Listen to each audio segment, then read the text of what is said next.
Hey guys, it's Sharon with Little Britain Company, and I am excited to show you some more things that I'm doing with the Dollar Tree canvas prints. So they're the ones, like this. I was super excited to try something new with these vertical prints. So they have these long, kind of long, thin ones. You can put them in either direction. But the vertical ones, I made this is a little business card holder. Just super easy. I cannot wait to show you how quick and easy this is. I went to Dollar Tree. I went hunting for more of the vertical ones after I made this one, because not all of them will lend themselves well to something like this. But super excited. So I did find this one, which I think is the same print. And then I found, I'll show you the other vertical ones I found today. This one and this one, which can certainly be either way, I think. This pretty one, which I think done will look very cute. This one. So those are the ones that I found today. I'm still contemplating whether or not I want to put any kind of a latch, so to speak. So I was going to insert a snap, and I'm just not sure if I want to, because I think a snap is going to kind of mar the look. And when you open it, it's so cool that you have that kind of continuation, and then the back. So I'm going to think about that a little bit, about whether or not I want to put something in there like that. So it would probably be a snap if I do that. But I'm gonna think about it. But they do, because of the way they fold, once I put some stuff on top of them, and it stays pretty well folded. So y'all tell me what you think. Does it need a snap? It might.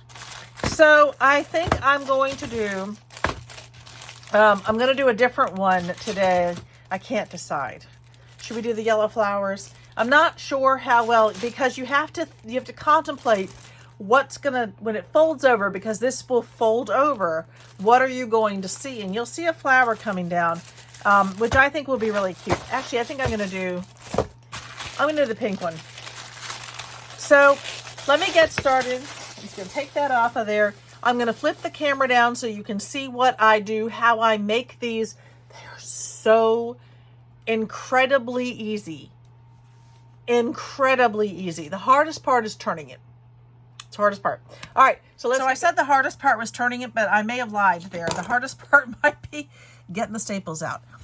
With these, you do need to pull the staples out, because you may need some of this extra material. So do try to carefully remove all of these staples. If you didn't see my previous one, and I'll try to link it below, this is a staple remover that I picked up from Temu.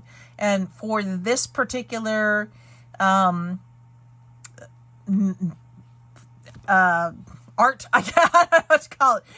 For this particular thing, this is the best one to use. It really is. I did try using like a regular staple remover, with the claw, and it did not work at all.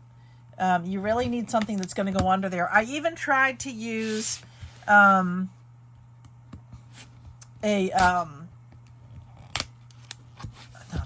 screwdriver, a flathead screwdriver. And it also was too thick. This one's just nice and thin and perfect for this. So I tell you what, so I'm going to stop for a minute. These are my little pliers that I got at Dollar Tree. And the first thing I'm going to do is pull out my staples, and I'm going to put them down right here. I'm not going to try to put them anywhere else. I've been doing this now, and I'm going to give you my tips and tricks. Pulling these out, you just twist a little bit and you're going to get them out. I'm going to throw those away right away, because what I found, if I don't throw them away right away, sometimes they'll accidentally get flicked off of the table, and then you're hunting for these pretty nasty staples. You really don't want to do that. So that's my tip. I try not to do that. What's funny is I've hurt myself twice on camera, and it's the only time I've hurt myself is when I'm filming. Just the way it goes. So this one, it just really does a good job of getting under there. I originally bought this particular staple remover for my little golden books for when I do my junk journals, and it works great on there too. It really does. But it works wonderfully on this. Just turned out to be the perfect tool for something like this. Okay, so I want to show you this. For these different ones, for the bigger pictures, you'll get something like this with 2 screws and you're just unscrewing it. Simple. And I'm keeping those because I think I can use them again with something. For this one, it's just been shoved in. So I'm keeping these too because I never know when I might want something like that. So I'm going to have a nice collection of those. A very nice collection of those when I'm done. So let me take this back up here. Gracious, what fell? So I'm going to take this back up here and show you. I'm just pulling these off. I'm going to put them all in one little central location. They are, just getting this out of the way. I have a small group of them. I did have one flick off and land who knows where on the floor, and you know what I know is at some point in time I'm going to be walking along and that's when I'll find it. It's like Legos. Dinner's ready. I'll be there in a minute. That was Big Brit. So what I have left over are these frames. At this point I have quite a few of these. So I've had some good, Kate gave me some great suggestions about using these for some of the Christmas prints that I have that I would really like to frame. So I'm putting those aside for a later date. Okay, now I'm going to just make sure my table is clear. And let me see how bad it, okay. So, you can see a little bit of the prong. Let me move that over a little bit. Got some, those are some more of the pictures over there. And okay, so what I want you to be able to see is this particular print. Now, the last one that I did, when I did this one, I found that it was a little bit wider than almost 6 inches. And then the length of it was less than 14. I'm going to measure this one again. I think each one of them, you really just have to measure them. So we're going to take a look at this one again. So lengthwise, it is just under 6 inches. If I line that up, and it's wonky, shocking. It does not have a straight line to it. It's got a little bit of wonkiness to it. So I'm going to move this over a little bit just to make sure that I'm seeing it all correctly.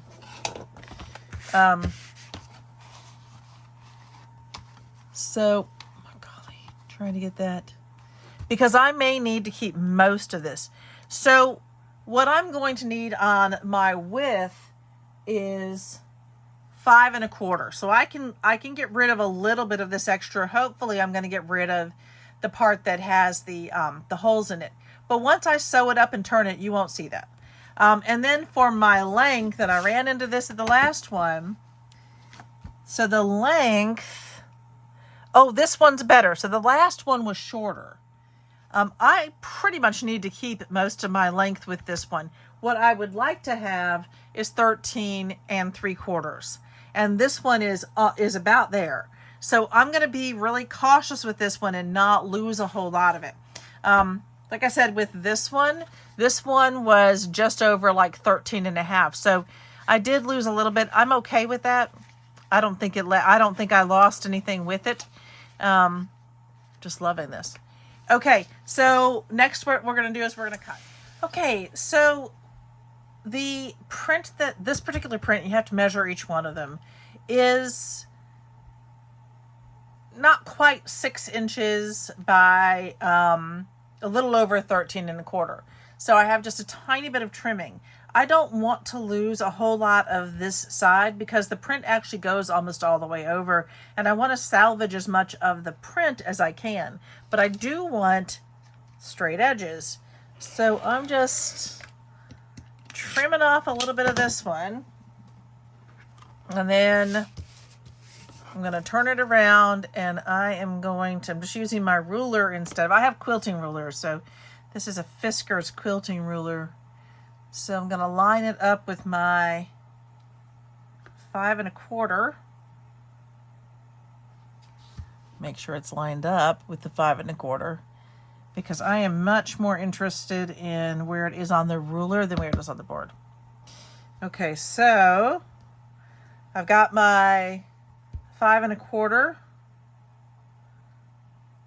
I always look at it and double check my measurements.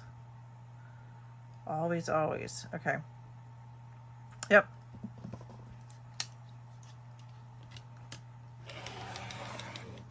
Because once I cut, that is all she wrote. Okay. So I have my width is done. Certainly, you know, this side still has a wee bit of, you can see the indentations where the staples were on this side. I've lost the staple pieces on the staple holes on this one. You can't get rid of the staple holes. Like in fabric, sometimes it stretches a little bit and you get rid of simple holes. You can't on this. So when you're using this, when you're doing things with it, just please keep in mind, do not use pins to hold this together unless you're using a section, unless you're pinning a section that you know is going to be hidden with the seam. So with the seam allowance. So don't do it that way. So now I need to make sure this needs to be, I'm gonna line it up. I've got a straight line. That's always important. I'm gonna line it up. This side's actually really pretty straight. That's a good side to use. So I'm probably not going to cut that one down, even though there's, you know, some stuff going on there. But I do want this to be 13 3/4. 1, 2, 3, 4, 5, 6, 7, 8, 9, 10, 11, 12, 13. And this time I'm going to use my table because I'm holding this in place. It moves really easily. Unlike fabric that often will sit for you. This stuff, it's going to move around. So just, you know, when you're when you're positioning it, keep that in mind. So I'm going to line up. That should be right there. I'm at my 3/4 mark on my table. I'm going to put that in place. Yep, I'm not losing a whole lot here. There is not a lot to lose. I just changed my blade. Oh my golly, this is a beauty when the blade is new. Okay, so that's where we are at the moment. You can see that this is the length, the width and the length. So one more time, 5 1/4 by 13 3/4. That's what I've got. I really hate that. So when my alarm goes off to tell me to take my medication, because I take my heart medication, it actually turns the video off.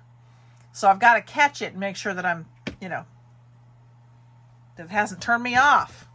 Okay, so I'm going to turn this over. I want to make sure that my orientation is this way. I do want this on the bottom.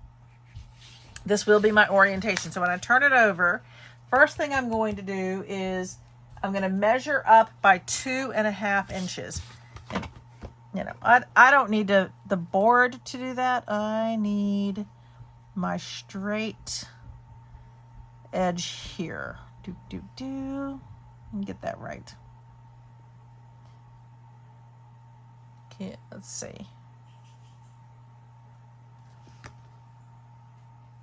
Let's see if you guys can see what I'm doing right there. So I'm really just measuring up. So I've got 1, 2, and 2.5 right there. This is pretty much the only thing you're going to do. So I've got a pencil. I'm going to take one more look at this just to make sure that I'm lined up. I'm actually going to move it over a little bit. I just really want this to be straight. That is important to me. It is actually kind of off. That's annoying. Oh, no, that's pretty good. Okay. That's my 2.5. You're just going to love this. This is just All right, let's go back out for a minute. So I'm going to take that and I'm going to bend it up, and I'm going to actually look underneath to make sure that I'm getting it at my 2.5 inches. And I could do it this way. I mean, I could fold it over and, you know, just double check. Yep, I'm at 2.5 inches. So at this stage, I'm going to grab, where is that thing? I'm going to grab this. I have this kind of little brayer thing. And it works really well on this. You're not going to see this bottom part, by the way. Okay, got that first one. Now I'm just turning it over, and I'm using what I already have here, my 2.5 inches. I'm coming over.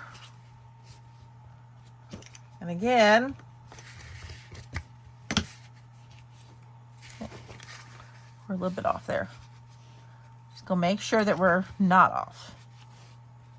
I want this to be even. There, that's good. I'm applying some real pressure here, guys. So far, so good. Then this comes over like that. We're almost there. Okay. We're pretty close to done. We're going to go to the sewing machine and finish up. Okay, so we're at the sewing machine. And I'm just going to take just a couple of these just to hold it in place for a minute. I'm going to double check the alignment of this. Yeah, that's really pretty well aligned. So is this one. So there we go. Just making sure. Okay. So I'm actually not even going to bother to clip this side. Now these, like I said, these are the best ones to use. I really try not to use pins with this, because once you put the holes in it, you put the holes in it. That's, you know, that's going to show up, and you're gonna have holes. You're gonna have holes. So I'm giving myself just over a quarter, maybe not quite 3/8 of an inch.